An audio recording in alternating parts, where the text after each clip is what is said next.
ಭದ್ರಾ ಅಭಯಾರಣ್ಯ ದಟ್ಟವಾದ ಅರಣ್ಯ, ಜೀವ ಸಂಕುಲ ಹಾಗೂ ಪ್ರವಾಸೋದ್ಯಮ ಅಭಿವೃದ್ಧಿಯೊಂದಿಗೆ ಹೆಸರುವಾಸಿಯಾಗಿದೆ. ಆದರೆ ದುರಂತ ಅಭಿವೃದ್ಧಿಯ ಬದಲಾಗಿ ಪ್ರತಿನಿತ್ಯವೂ ಅಭಯಾರಣ್ಯದಲ್ಲಿ ಭ್ರಷ್ಟಾಚಾರ ನಡೆಯುತ್ತಿದೆ ಎಂದು ಶ್ರೀನಿವಾಸ್ ಅವರು ಆರೋಪಿಸಿದ್ದಾರೆ.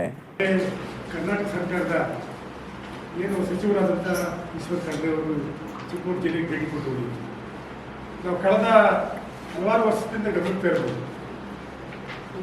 ಅರಣ್ಯದ ಹೆಸರಲ್ಲಿ ಪ್ರತಿ ಬಾರಿ ಅಭಿವೃದ್ಧಿ ಹೆಸರಲ್ಲಿ ಇಲ್ಲಿ ಭ್ರಷ್ಟಾಚಾರ ನಡೀತಾನೆ ಇದೆ ಅಂತ ನಾವು ಪ್ರತಿ ಸಾರಿ ಸಂಘಟನೆಗಳಿದ್ದೀವಿ ಅಥವಾ ಏನು ಅರಣ್ಯಕ್ಕೆ ಸಂಬಂಧಪಟ್ಟಂಥ ಹಿತೈಷಿಗಳು ಯಾರ್ಯಾರಿದ್ದಾರೆ ಸಂಘಟನೆ ಮುಖಾಂತರ ಅವರು ಕೂಡ ಅದನ್ನು ಧ್ವನಿ ಮಾಡಿದ್ದಾರೆ. ಆದರೆ ಸರ್ಕಾರ ಅದನ್ನು ಯಾವುದೇ ಕಾರಣಕ್ಕೂ ಗಮನ ಹರಿಸ್ತಿಲ್ಲ. ಇವತ್ತು ನಾವೆಲ್ಲರೂ ಮಾತಾಡಬೇಕಾದ್ರೆ ಗಮನಿಸ್ತೀವಿ, ಅರಣ್ಯನೇ ಅಲ್ಟಿಮೇಟ್. ಈ ಭೂಮಿ ಇದ್ದರೆ ನಾವೆಲ್ಲರೂ ಇರ್ತೀವಿ. ಅರಣ್ಯ ಇದ್ದರೆ ಮಳೆ ಬರುತ್ತೆ, ಬೆಳೆ ಬರುತ್ತೆ, ಚೆನ್ನಾಗಿ ಎಲ್ಲ ಜೀವ ಸಂಕುಲಗಳು ವಾಸ ಮಾಡ್ಬೋದು ಚೆನ್ನಾಗಿ ಅಂತೇಳಿ ಎಲ್ಲರೂ ಹಲವಾರು ಸಾಹಿತಿಗಳು ಬಂದಿದ್ರೆ ನಾವು ಕೂಡ ಹೋರಾಟದ ಮುಖಾಂತರ ಎಚ್ಚರಿಸ್ತಾನೆ ಬಂದಿದ್ದೀವಿ.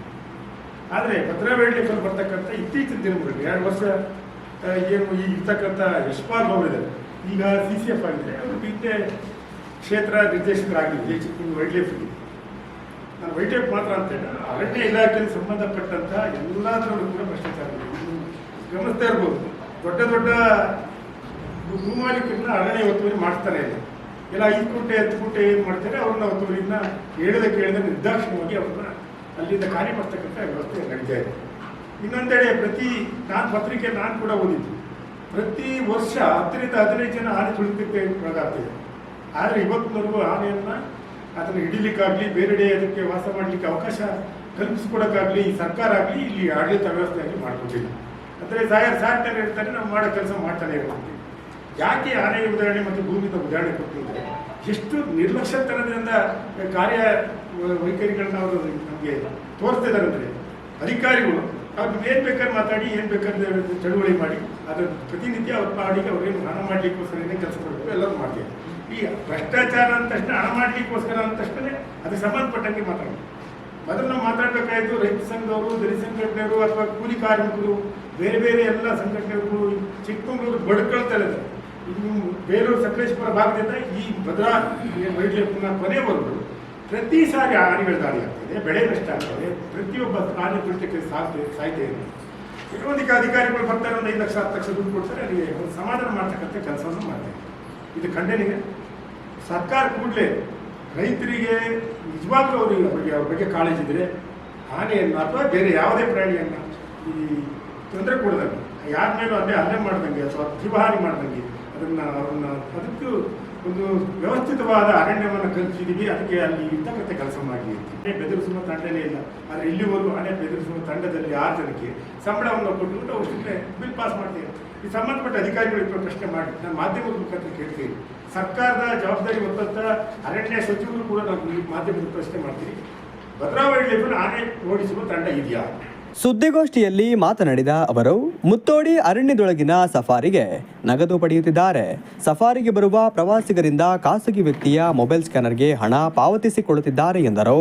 ಇಲ್ಲಿ ಸಫಾರಿ ಅಂತಿದೆ ನಮ್ಮ ಚಿಕ್ಕಮಗಳೂರಲ್ಲಿ, ಏನು ಪ್ರವಾಸೋದ್ಯಮ ಇಂಪ್ರೂವ್ಮೆಂಟ್ ಮಾಡಲಿಕ್ಕೋಸ್ಕರ ಮತ್ತು ಜನರಿಗೆ ಅದರ ಅವಕಾಶ ಕೊಡೋದ್ರ ಮುಖಾಂತರ ಅರಣ್ಯ ಬಗ್ಗೆ ಅರಿವು ಮೂಡಿಸೋಕ್ಕೋಸ್ಕರ ಸಫಾರಿ ಅನ್ನೋ ವ್ಯವಸ್ಥೆಯನ್ನು ಮಾಡಿದ್ವಿ. ಅದರಲ್ಲಿ ಈಗಿರ್ತಕ್ಕಂಥ ಜವಾಬ್ದಾರಿ ಹೊತ್ತ ಇಲ್ಲಿ DFO ಅವರು ಮತ್ತು CCF ನಾವು ಸಫಾರಿಯಲ್ಲಿ ಏನು ಇಷ್ಟೊಂದು ಜನ ಬರ್ತಾರೆ, ಒಂದು ಟೈಮ್ ಲಿಮಿಟ್ ಮಾಡಿದ್ದಾರೆ. ಬೆಳಿಗ್ಗೆ 6 ರಿಂದ 9 ಒಳಗಡೆ, ಸಂಜೆ 4 ರಿಂದ 6 ಗಂಟೆ ಒಳಗಡೆ ಅಂತ ಒಂದು ಟೈಮ್ ಲಿಮಿಟ್ ಮಾಡಿದ್ದಾರೆ. ಆದರೆ ಇವರು ಇಗ್ಗಿಲ್ಲದೆ ಆ ಟೈಮನ್ನು ಮೀರಿ ಮಧ್ಯಾಹ್ನ ಹೊತ್ತು 1:30 ರಿಂದ 2 ಗಂಟೆ ಹೊತ್ತು ಸಫಾರಿ ಜನ ಕಳಿಸ್ತಕ್ಕಂಥ ವ್ಯವಸ್ಥೆ ಮಾಡ್ತಾರೆ. ಆದರೆ ಸಫಾರಿ ರೂಲ್ ಏನು ಹೇಳಿದೆ, ಅಲ್ಲಿ ಯಾವುದೇ ಥರ ನೀವು ಕ್ಯಾಶ್ ಇಸ್ಕೊಳ್ಳೋಂಗಿಲ್ಲ. ಅಲ್ಲಿ ನೀವು ಆನ್ಲೈನ್ ಬುಕಿಂಗ್ ಮಾಡಬೇಕು. ಆನ್ಲೈನ್ ಯಾರು ಬುಕಿಂಗ್ ಮಾಡಿ ಬರ್ತಾರೆ ಅವ್ರಿಗೆ ಮಾತ್ರ ಅವಕಾಶ ಕೊಡಬೇಕು ಅಂತಂದು ಕರ್ನಾಟಕ ಸರ್ಕಾರ ರೂಲ್ ಮಾಡಿ. ಆದರೆ ಈ ರೂಲ್ನ ಇಲ್ಲಿ ವೈಲೇಟ್ ಏನು, ಇದಕ್ಕೆ ಯಾವುದೇ ಥರ ಇರ್ತಕ್ಕಂಥ ನಿಯಮಗಳಿಗೆ ಅವರು ಹೆದರೋದು ಇಲ್ಲ, ಬಂದಿದ್ದೀವಿ. ನೇರವಾಗಿ ಹಣ ಪಡಿತಕ್ಕಂಥದ್ದನ್ನ ನಮ್ಮ ಅಲ್ಲಿಯ ಸ್ನೇಹಿತರು ಅದನ್ನು ವಿಡಿಯೋ ಮಾಡಿ ಕೊಡ್ತಾರೆ. ನಿಮಗೆ ಸಂಬಂಧಪಟ್ಟ ನಿಮಗೆ ತೋರಿಸಲಿಕ್ಕೆ ಅದು ಅಂಥದ್ದಿಲ್ಲ. ಆದರೆ ಈಗ ಸ್ಕ್ಯಾನರ್ ಅದು ಸಂಜೆಯನ್ನು ಹುಡುಗರ ಹೆಸರಲ್ಲಿ ಬೇರೆ ಹೆಸರಲ್ಲಿ ಸ್ಕ್ಯಾನ್ ಆಗ್ತಾಯಿದೆ. ಸ್ಕ್ಯಾನ್ ಮಾಡೋಂಗಿಲ್ಲ, ಆದರೂ ಕೂಡ ಸ್ಕ್ಯಾನರ್ ಅವಕಾಶ ಕೊಟ್ಟರು. ಇಲ್ಲ ಆನ್ಲೈನ್ ಬುಕ್ಕಿಂಗ್ ಕೆಲವು ಇದಾಗಲ್ಲ ಅಂತೇಳಿ ಸ್ಕ್ಯಾನರ್ ಸರ್ಕಾರ ಕೊಟ್ಟು ನಾವು ಗಮನಿಸ್ತೇವೆ. ಈ ಸ್ಕ್ಯಾನರ್ ನೀವು ಸ್ಕ್ಯಾನ್ ಮಾಡಿದರೆ ಅಲ್ಲಿ ಬೇರೆ ಖಾಸಗಿ ವ್ಯಕ್ತಿಯ ಸ್ಕ್ಯಾನರ್ಗೆ ದುಡ್ಡು ಹಣ ಹೋಗ್ತಾ ಇದೆ. ಸ್ಕ್ಯಾನರ್ ಹೊಡೆದ್ರೆ ನಮ್ಮ ತಮ್ಮ ಕೊಡ್ತಾರೆ ಸರ್ ಸ್ಕ್ಯಾನ್, ಖಾಸಗಿ ವ್ಯಕ್ತಿ ಅಂತ ಸ್ಕ್ಯಾನ್ ಅಂತ ಗೊತ್ತಾಗಿದೆ. ಹರೀಶ್ ಅನ್ನೋ ಹೆಸರು ಬರ್ತಾ ಇದೆ. ಆದ್ರೆ ಆ ಥರ ಬರೋಂಗಿಲ್ಲ, ಸರ್ಕಾರದೇ ಬರಬೇಕು. ಆದ್ರೆ ಈಗ ನೋಡಿ, ಒಂದು ಪ್ರತಿನಿತ್ಯ ಬೆಳಿಗ್ಗೆ ಸಂಜೆ ಸಫಾರಿ ಇದೆ. ಶನಿವಾರ ಭಾನುವಾರಂತೂ 100ಕ್ಕಿಂತ ಹೆಚ್ಚು ಜನ ಬರ್ತಾರೆ. 100 ಜನ, 150 ಜನ ಇಷ್ಟೆಲ್ಲ ಬರ್ತಾರೆ. ಈ ರೀತಿ ಸ್ಕ್ಯಾನ್ ಮಾಡಿಸ್ಕೊಳ್ಳೋ ಮುಖಾಂತರ ಎಷ್ಟು ಹಣ ಇವರು ಯಶ್ಪಾಲ್ ಅವರ ಆಡಳಿತ ವ್ಯವಸ್ಥೆ ಒಳಗಡೆ ಎಷ್ಟು ಹೊಡೆದಿರೋ ಅನ್ನೋದನ್ನ ಇಲ್ಲಿ ಪ್ರೂವ್ ಮಾಡಿ ತಪ್ಪಿತಸ್ಥರಿಗೆ ಇವರು ಅಮಾನತ್ ಮಾಡಬೇಕು, ಸೇವೆಯಿಂದ ವಜಾ ಮಾಡಬೇಕು ಅನ್ನೋದು ನಮ್ಮ ಬೇಡಿಕೆ. ವೆಂಕಟೇಶ್, ಪುಟ್ಟಸ್ವಾಮಿ ಉಪಸ್ಥಿತರಿದ್ದರು.